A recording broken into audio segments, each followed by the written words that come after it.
Busca de ter um momento em família para curtir o feriado ou então as festas de fim de ano, muitas pessoas escolhem alugar imóveis aí por uma temporada, né? Mas é preciso ficar atento nas regras que estão no contrato para aquilo que seria um momento de lazer não virar uma dor de cabeça. Vamos chamar a Juliana Santos novamente ao vivo. Então, Juliana, quais são as orientações para quem pretende aí alugar um imóvel por um curto tempo? Oi, Renata. De volta aqui, né, na programação do Manhã Cidade, dessa vez para falar, né, de um assunto bem importante para quem gosta, né, para quem costuma fazer o aluguel de casas, né, por temporada. A gente está chegando aí num período de férias, está chegando aí num período de fim de ano e muitas pessoas costumam fazer isso exatamente nesse período. A gente está aqui com o Josiel Barros, ele que é advogado condominial e vai passar para a gente mais informações sobre o assunto, até para que quem está nos ouvindo, né, quem está nos acompanhando, entenda mais ou menos como funciona o processo e não caia, né, aí em problemas quando se contratar fechar, né, um contrato de uma casa por temporada. José, bom dia, bem-vindo à Rádio Cidade.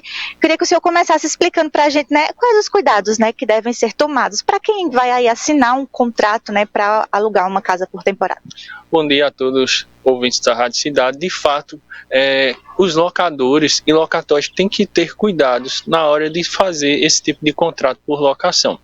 A primeira coisa que eu sugiro é que você solicite do locador um contrato. E nesse contrato verifique algumas cláusulas que são muito importantes na hora de fechar um contrato desse.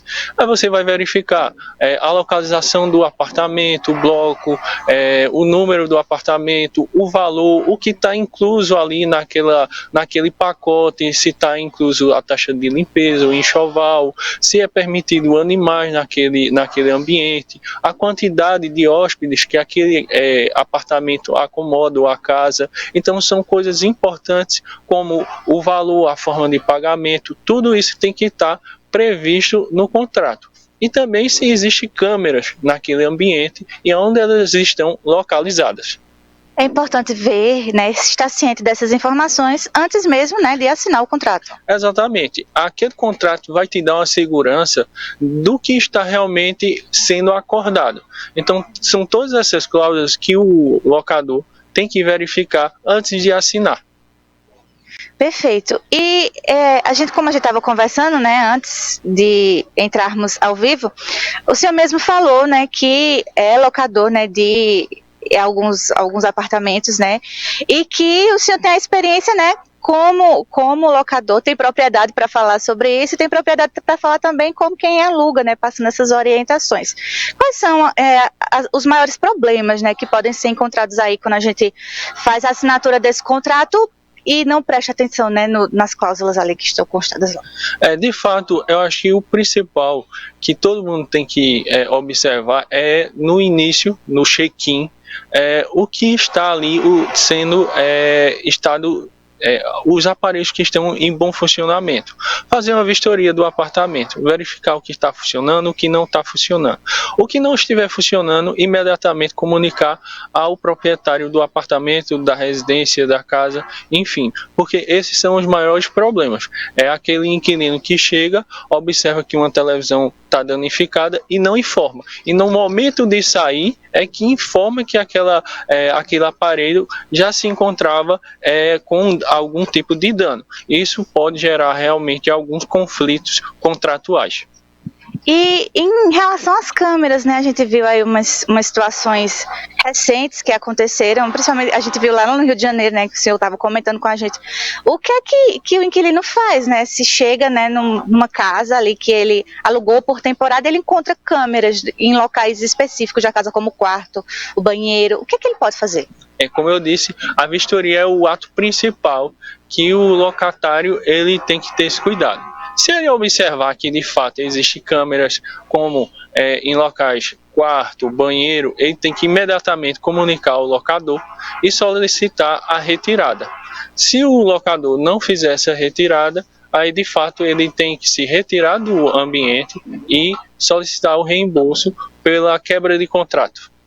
Doutor José, para a gente esclarecer, que o senhor orientasse com relação uma dica primordial, assim, o senhor já orientou que é interessante chegar, olhar, né, fazer aquela vistoria antes, ficar atento ao contrato.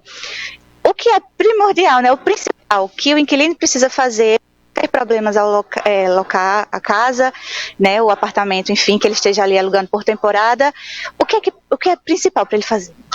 Se for em um resort, um condomínio, verificar e solicitar ao locador o regimento interno daquele espaço.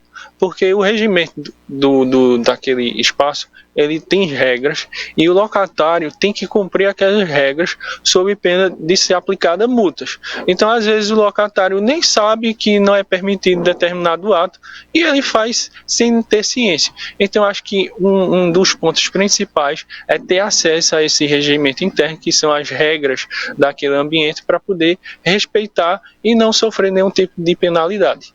Então, quem está aí se organizando, né, para alugar aí por temporada uma casa, um apartamento, qualquer espaço, precisa ficar atento ao contrato, ficar atento aí ao que for regulamentado para não ter problema. Exatamente. São regras, né, que são impostas, seja pelo condomínio, seja pelo locatário, que quem é locador tem que estar previsto isso, o locatário tem que ter essa atenção para que não venha surgir nenhum tipo de imbróglio jurídico no decorrer da contratação.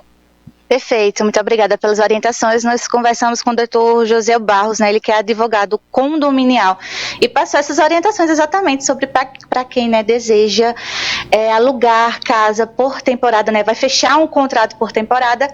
Como o doutor José disse aqui, é importante ficar atento ao contrato, ao regimento interno e chegar no local, fazer aquela vistoria para ter certeza que tudo está nos conformes. Renata. Obrigada, Juliana, pelas informações. Às vezes a gente pega um apartamento que, na verdade, a gente está indo no clima de férias, mas o apartamento é residencial, né? Então, você